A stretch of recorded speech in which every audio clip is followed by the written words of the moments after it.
Welcome to Stuff You Missed in History Class, a production of iHeartRadio.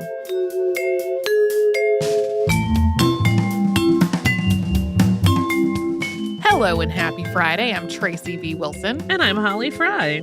We did our third installment of 6 impossible episodes Mother Goose rhymes today. These are so fun. I enjoy them. I think we may be nearing the end of them just because I felt like with this one, there were fewer poems to talk about that we had not already talked about, that there is some sort of purported historical explanation to talk about.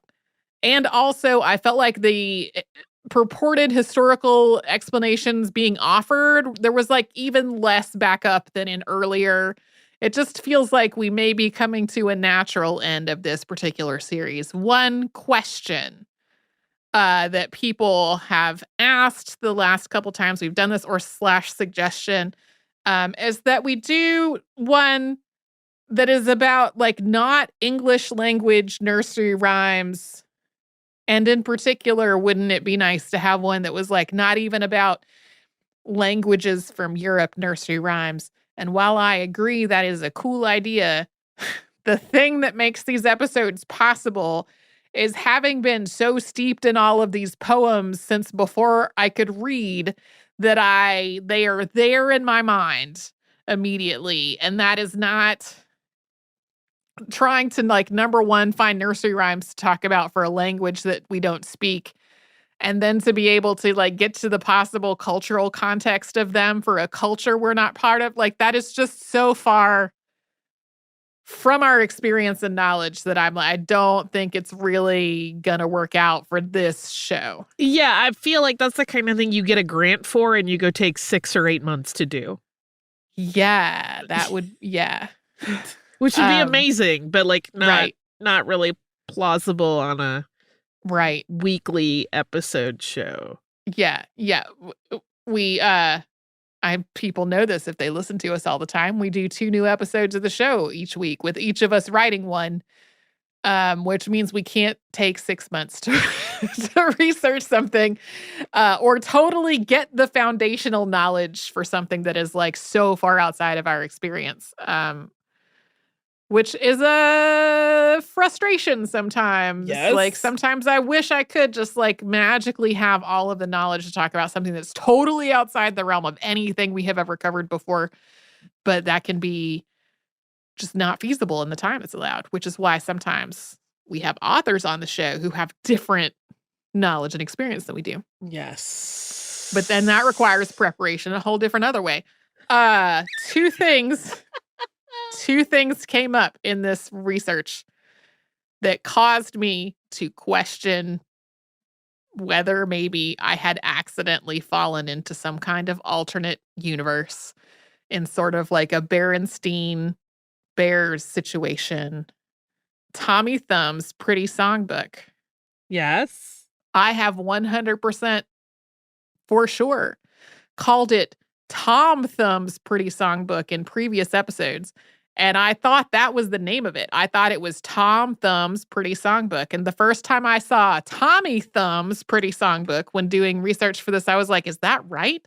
And then not only is it right, like there's nowhere that it's written as Tom Thumb's. And I'm just like, it was solidified in my brain as Tom Thumb's Pretty Songbook, not Tommy Thumb's. The other thing is, Tommy Thumbs sounds like a character that got written out of Goodfellas. Kinda. Tommy Thumbs, he got pretty songs. The other thing is, I have read some of T.S. Eliot's work. I studied some of it in college, in literature classes. I have always associated T.S. Eliot with British poetry. Hello, me too. Because he moved to the UK, became a British citizenship, renounced his US citizenship all the time. I had never really studied his biography in any way, but like always in my head, he's been a a British poet. No. When I got to the part about how he learns, here we go around the mulberry bush, and that for him it was a prickly pear, apparently, and that he had grown up in St. Louis, Missouri. I was like, that cannot be right. And then I looked it up, and yes, T.S. Eliot grew up in St. Louis, Missouri, and I was just like, am I having a break with... Have I fallen into the wasteland? Yeah, like, is there a glitch in the Matrix? What is happening? So yeah, both of those two things, I just had a weird existential... It's Tommy Thumb's Pretty Songbook, and T.S. Eliot was not raised in the UK. What? Oh, I love it. I had a moment when I was first reading your outline where I was right out of the gate. I was like, wait, there's some... I mean, I remember hearing the canon story about Humpty Dumpty. Uh-huh. But I was like, yeah, but everybody knows it's an egg. Like, it never occurred to me that it could not have been an egg It person. might have not been an egg, yeah. I was like... that's what broke my little brain. What?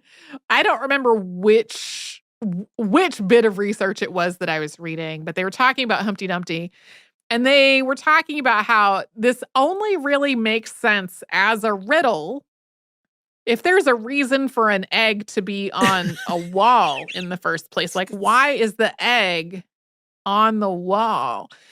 And I was like, and then I was trying to think through various riddles that I know and like whether there are weird details like that could really be considered some kind of a strange red herring. But yeah, that chicken had a couple of drinks. Yeah, I think I have always sort of imagined Humpty Dumpty in my head as like an egg, but with arms and legs and a crown on his head. 100% he is an egg. Yeah. Crown optional for me, but he's 100% an egg person. Yeah. The end. He's an egg. Glad we're all on the same page with that. My brain also made a very silly association, and then I was like, oh, somebody study that. Which is that towards the end, when we were talking about the Opies kind of noting that there are these very similar person waiting for a thing, I was like, somebody write a paper about how this relates to Samuel Beckett's Waiting for Godot. Please, somebody write that paper. Please. That sounds, yeah, do it. I mean, I love me some Beckett, so... Yeah. And did my senior project in college was about Samuel Beckett. But I had never... Godot is probably the least studied of his pieces for me. Yeah. But I just loved the idea of it suddenly being a really weird extrapolation of a nursery rhyme. And how that could be a completely different interpretation of what that is. Yeah. That sounds interesting, though. Somebody else do it. I'm lazy. I have seeded the plant, and now it can grow in someone else's brain. Yeah. My senior thesis in literature was about the poetry of Adrienne Rich and Muriel Rukeyser. And with like just a weird, now in hindsight, many years later, focus on sort of a pop psychology, but it was a whole weird thing. It did not make a lot of sense. And sometimes it's one of the weird things that I occasionally will look back on it and go, how did I come up with this weird thing that I did for two poets whose work that I really loved? I took a really strange angle. Anyway, that's more than anyone needed to know about my bachelor's degree.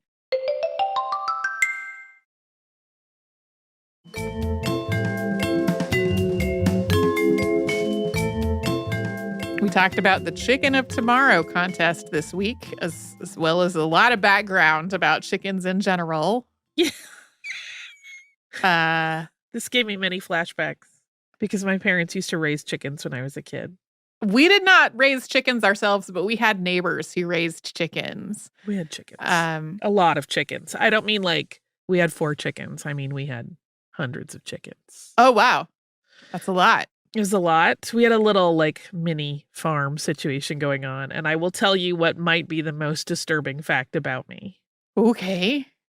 which is that on chicken slaughtering day, I would drag my little Holly Hobby table and chair set out to just outside the chicken yard, and I would do Howard Cosell play-by-play of the whole event. I kind of love this. Some of it was really grisly, and I was at the time pretty comfortable with this stuff, but as I've gotten older, I'm soft. I couldn't Well, and do that again.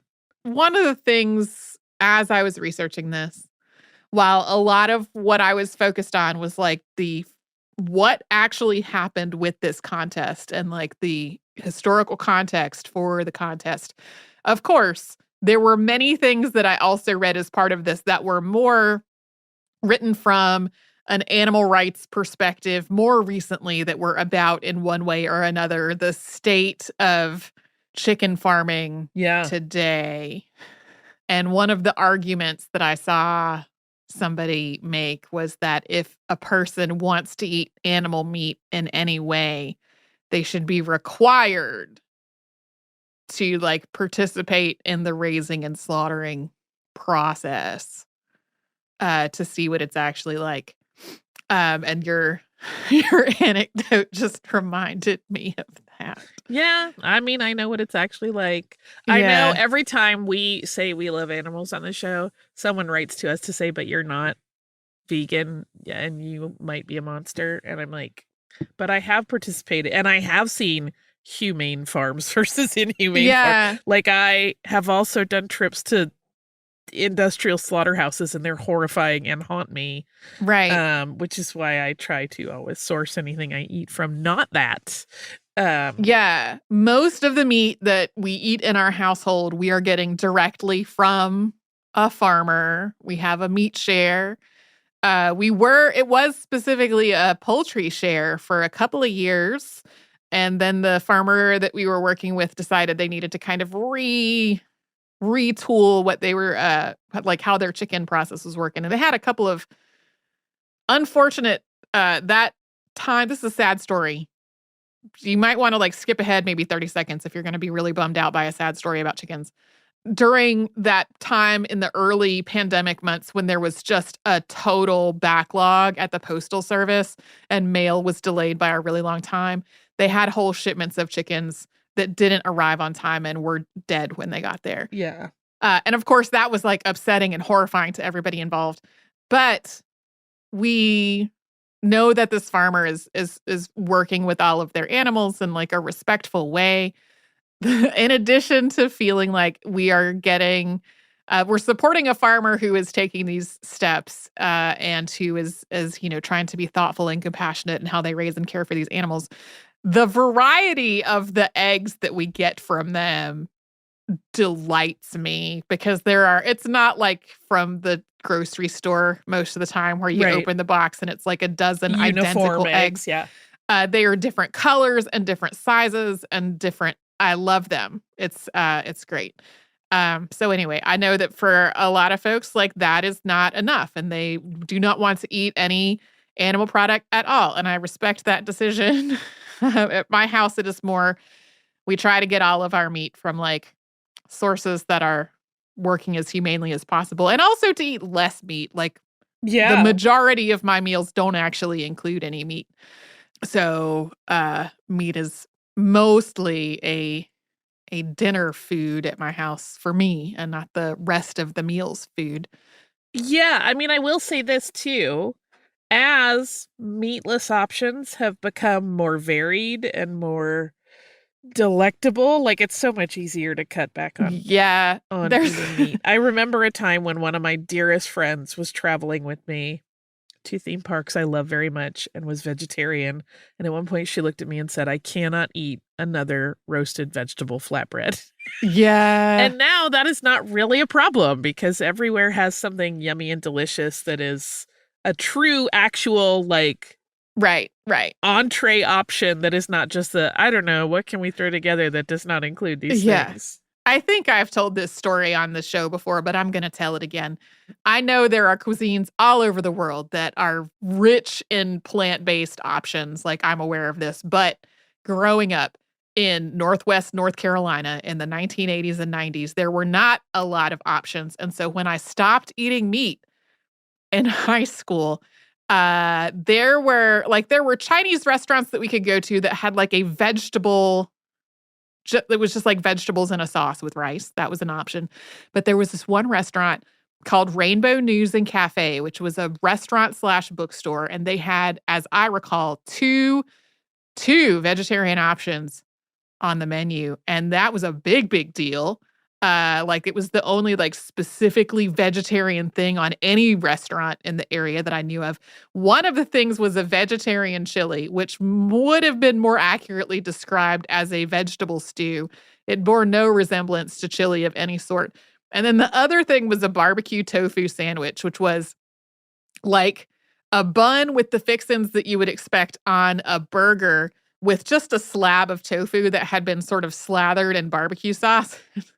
You would bite into it, and like the barbecue sauce plus the tofu slab was really slippery, so the tofu would just shoot out the other end. I loved that bookstore restaurant so much. I really, really did. In hindsight, that was a terrible sandwich.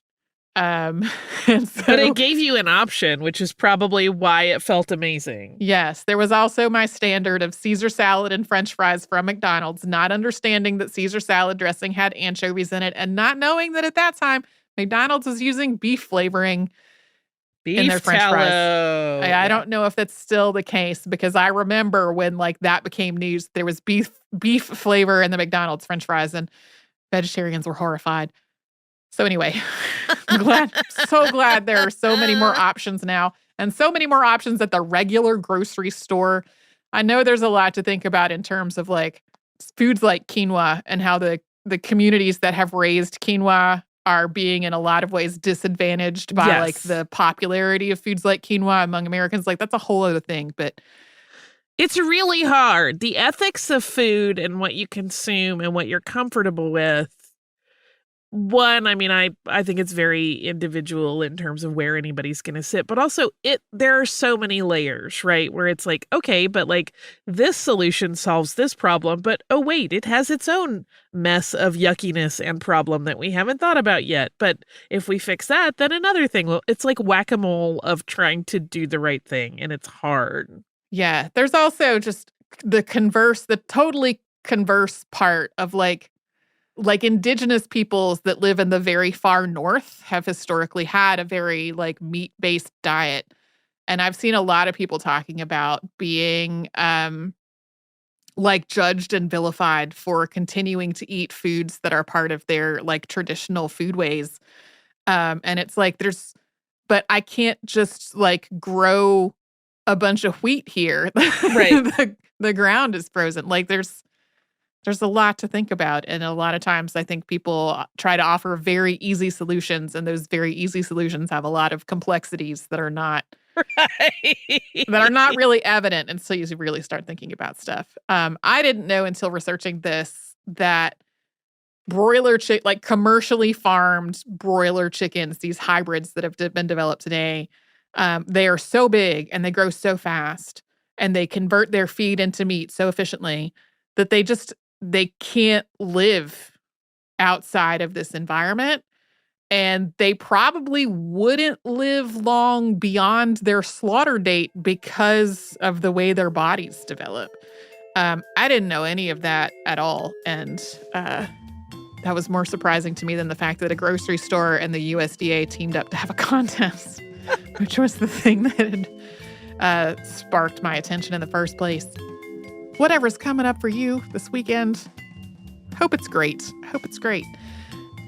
Whatever you're going to eat this weekend, I hope that's great. If you would like to send us a note, we're at historypodcast@iheartradio.com. And we'll be back with a Saturday Classic tomorrow and something brand new on Monday.